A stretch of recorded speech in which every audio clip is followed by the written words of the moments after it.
Okay, so we're introducing ourselves? Okay. Hi, everyone. Go ahead. Hi, I'm Debbie Della Cuesta, and I am here with my very good friend.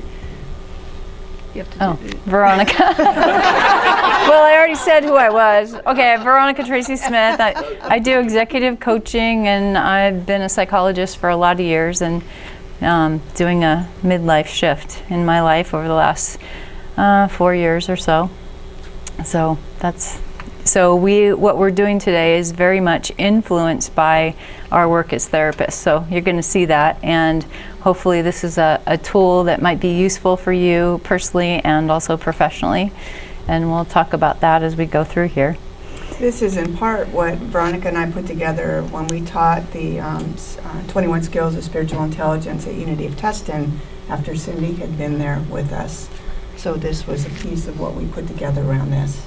Okay, so the bridge over troubled waters, as we're calling it, from the ego to the higher self. And we were very much influenced by what we had done before in some of what you'll see in that top map there, that first one.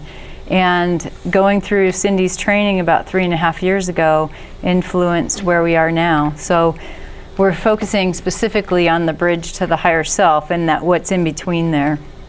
And some of it will sound familiar too, like part of her 9 steps. And actually, several people have discussed some of this. So, right. The interesting thing about the map of the ego that you have is that was where we started from, and what the spiritual intelligence work has helped us move beyond that. So there's a step beyond that in my earlier years I wasn't able to see. So, right. Yeah. So we just want to quickly address the skills, and we're not going to go through all of them that we believe that this really impacts, but certainly quadrant 1 with self-awareness, and especially skill 5 with awareness of ego to higher self, and then 13 keeping higher self in charge, and then I'll just kind of list them quickly here. And we want you to know that there's many maps, there's many ways to get there, and some maps work better for some people and others for others. So we're not saying that this is an end-all be-all. We understand that the map is just the territory. Yes, and also that there, even as we begin to unpack this a little bit, there are many voices of each of these pieces of ego that we don't even address here today. So right. So we said, inspired by psychotherapists. Transactional analysis is that first map that you see there, Eric Byrne. We've worked in cognitive therapies, mental models, coaching. I mean, the list could go on. We've been in the field, both of us, since early 80s. Developmental models. Like Suzanne Cook-Reuter, we incorporate that in here, as well as all the, Gilligan, and we've also done a lot of work using McNamara's The Elegant Self is in this work as well. Right. And of course, Cindy's work, spiritual intelligence work. So let's run you through this map. What we're mostly going to focus on here is the witness self. We're gonna unpack the ego self really fast, very fast, and then go into the witness self. And there's been so much talk about what the ego is, and we couldn't do what Pittman did. That was beautiful. But just some quick things. It helps us to learn and navigate our inner and outer world. It protects and takes perspective on the world, and that perspective taking is really important with the different developmental stages to see where someone's at. And that you have to have an ego to transcend it. So it's not like we cannot do that. We have to embrace these pieces. And actually these pieces are oftentimes beautiful and tender and loving, and that really is the work in the shadow work. Right. So here's a quick map of the ego and the many parts of selves. And we're going to unpack our child self first. It's a little picture. Newborn, my grandbaby. Yes. First one, very exciting. So the child self is part of the ego, and we're born the spontaneous, alive child, and we all still have that in us, so none of these parts go away. And then we have like the little professor, the curious part. This was of a little boy, and he wanted to know, why does this work this way and that way? And 3 years old doing technology already. It's going to be a different world when they're adults. And then the adaptive self, the part of us that adapts to the rules. We go to school. I have a little school building here because that's really part of us socializing and learning what the rules are and becoming who we're supposed to be.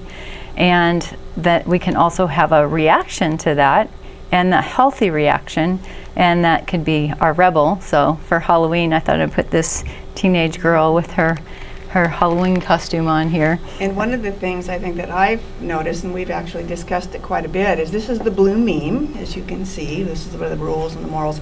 And I've also noticed that if people don't shift into that rebel at some point, that they struggle more with the codependency piece too. So that's just a little bit of a aha over the years, I've noticed. Right. So that rebel serves us to say no, and I am. Right. And if we don't do the rebellion in the stages of adolescent, then we definitely do it later in our life, and maybe over and over. So the adult voice is what we call just our business voice. It tends to be non-emotive, practical, rational. It's a decision maker. And it was, when we were looking at this last night, this is the place where where our work ended earlier on. This was where we were supposed to get to, right? As the all, this is the top, which yeah, still being connected to our child self, and right. but really Integrating it. being the adult, right? Right. And that executive voice. More the orange. This is Right. the orange. So A plus B equals C. Right. And so the parent voice comes in two forms, actually. The nurturing parent voice is the one that is us as our best selves in parenting form. We respond to the needs, we're empathetic. When I teach this to little kids, I call this our best friend voice. And this is the voice that keeps us safe and is accepting and nurturing and around needs, what we need, versus the next one, which is the critic voice. And I have never met anyone who doesn't have this voice, because it's how we're raised, right?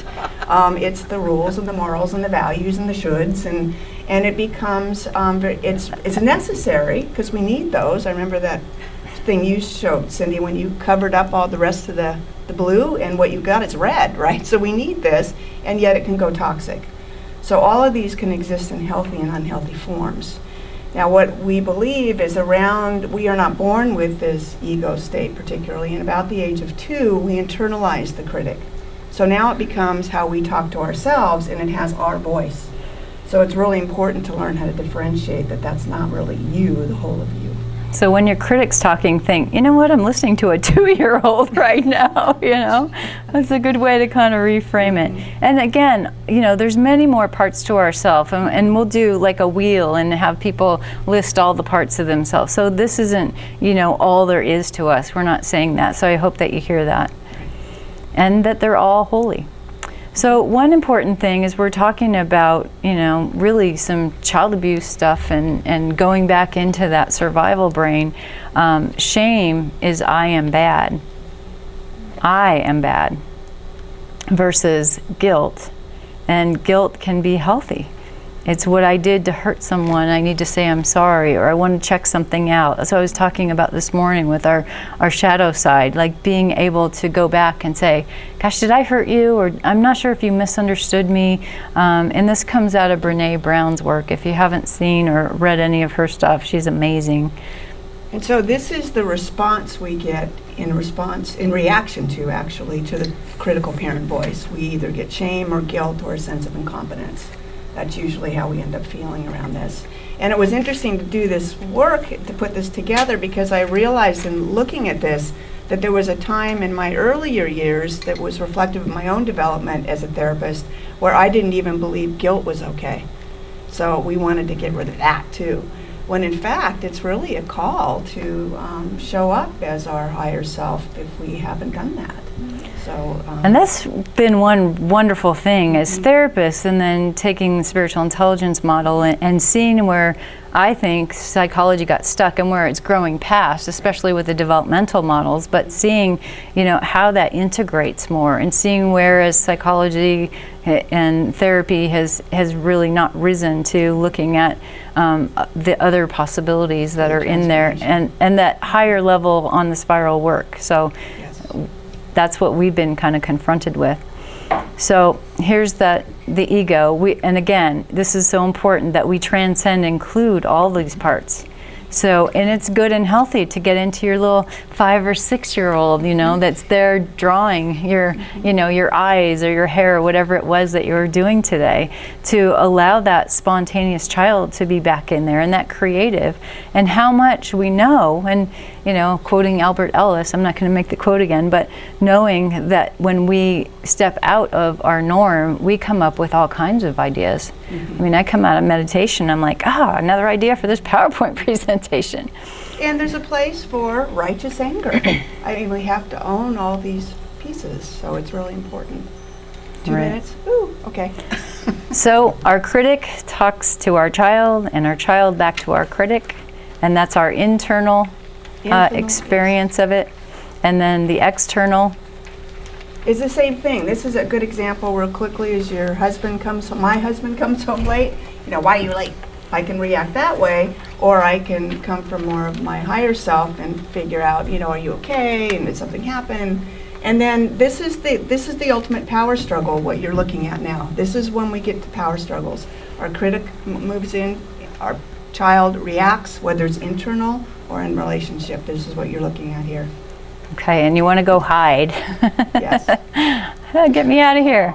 So going to the witness self, it's the bridge to the higher self, we believe, and it's in the 9 steps, really.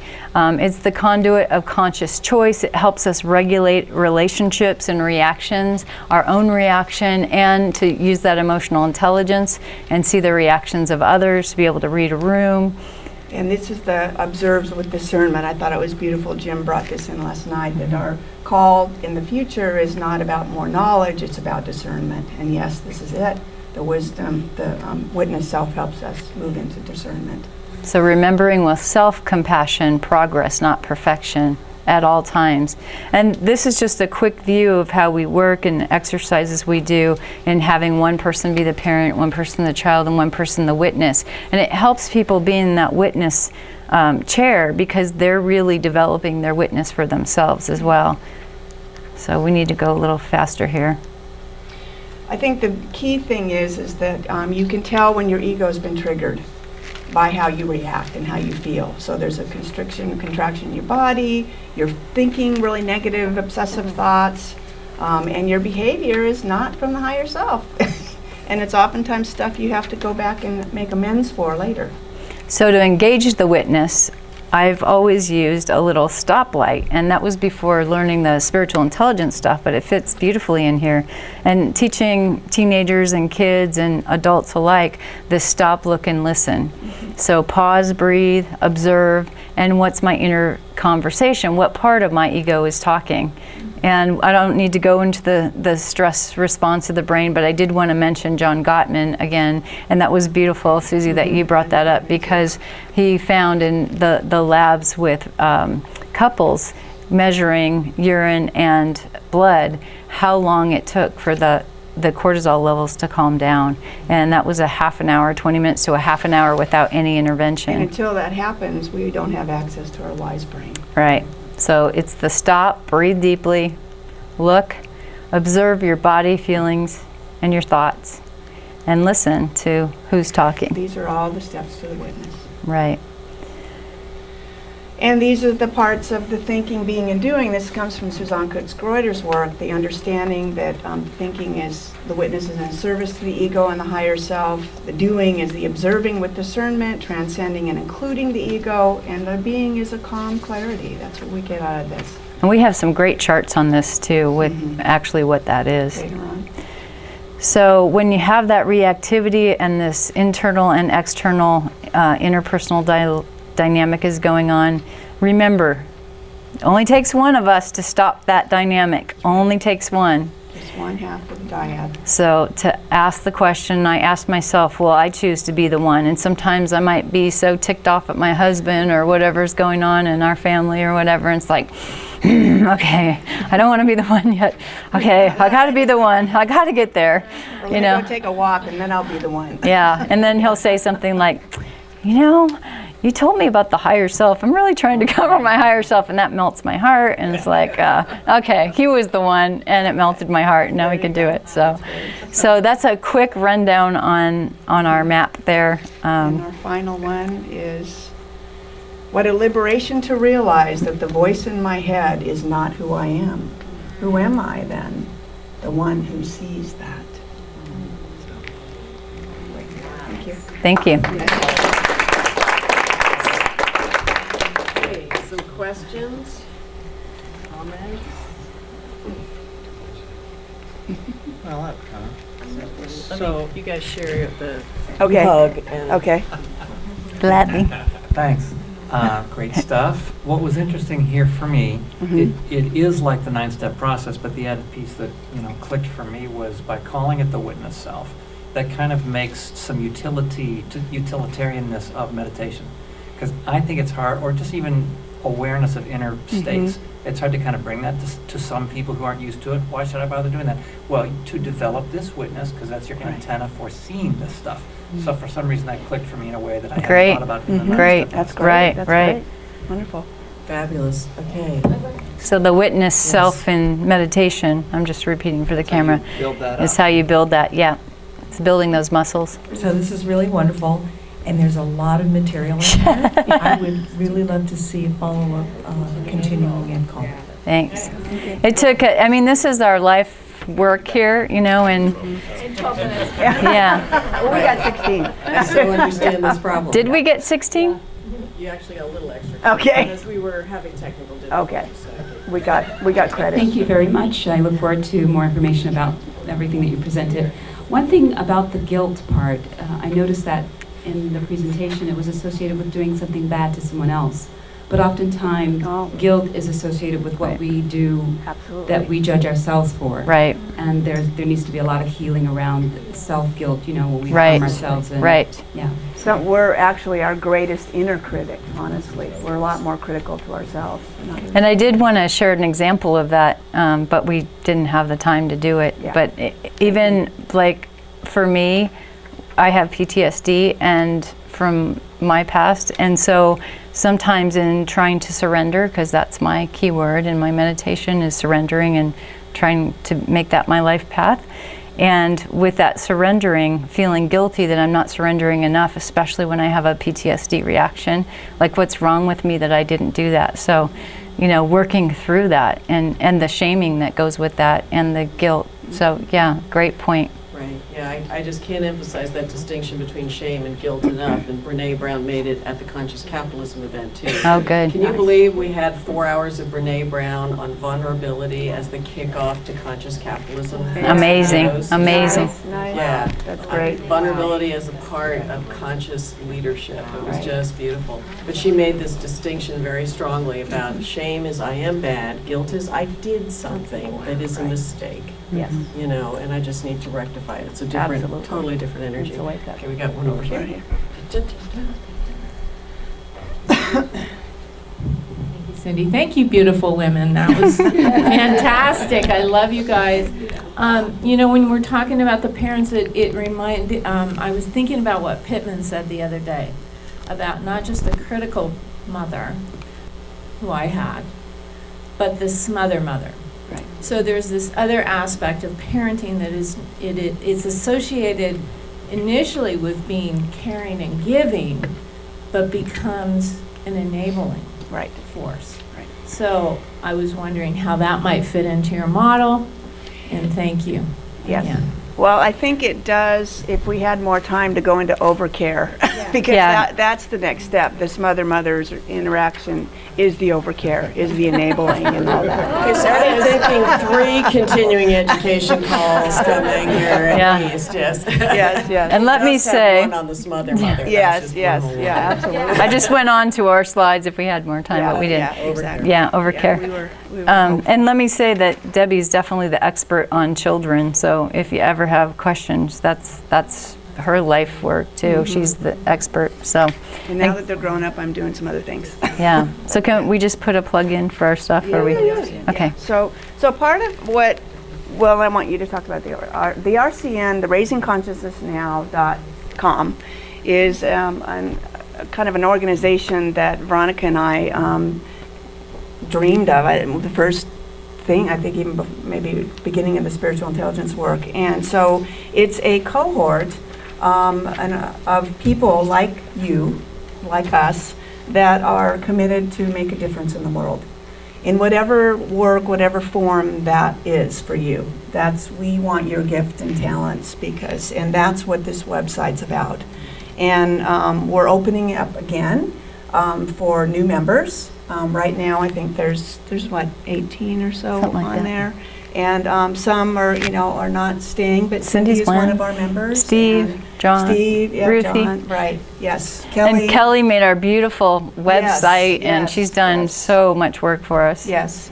And Rima Bonario, Right, yes. who's not here. And Marge Britt's on Marge. there, and so it's been a beautiful co-creation really for us, and we would love to have anybody who's interested in being a part of that, because it can also connect people who come to our site to your site. So there's a way to link all that. And that was the idea in creating this, like how can we make a better world, and how can we get one site that we all have different people coming from can help spread all of our message a lot more. So if you're interested, come and see us, and we'd love to tell you more about it. And we are being a sponsor for the Called by Love. Marge Britt is actually putting it on, because we had a summit last year with all the interviews, and this year Jean Houston is going to be part of that. I'm interviewing Marge Britt, Adia Shante, Don Beck, So it's quite a lineup. Russ Hudson. Hudson. So it's an amazing lineup of people. So yeah. So it's beautiful. Yeah, it's And living, loving, and legacy. Yeah. So we're also going to be part of that. I think it begins next month. So the other final piece I wanted to say is that what we have found is that in lots of ways this work takes us. So it's, what's happened for me is, and I think Veronica too, is work begins coming to us. I mean, I'm not really seeking this stuff out by just showing up in this way. One of the things I have on that back counter is I was invited to teach at a conference in Costa Rica in May. And that wasn't something I was seeking out. One of my coachees has loved the spiritual intelligence. She's taken the assessment. She's taken the map with Suzanne Kokorda's work and wanted me to come and teach this at this workshop. So that's the kinds of things that I'm finding is happening with this work. And she's related to someone who may be running for president of the United So, States I mean, someday. So it's a big deal in the sense of who's going to be there and what the population is that could be open to this. So it's exciting, and I'm honored to go and to be asked. So thank you. Thank Hopefully you, we didn't take ladies. too much time. I know, this is very worthwhile.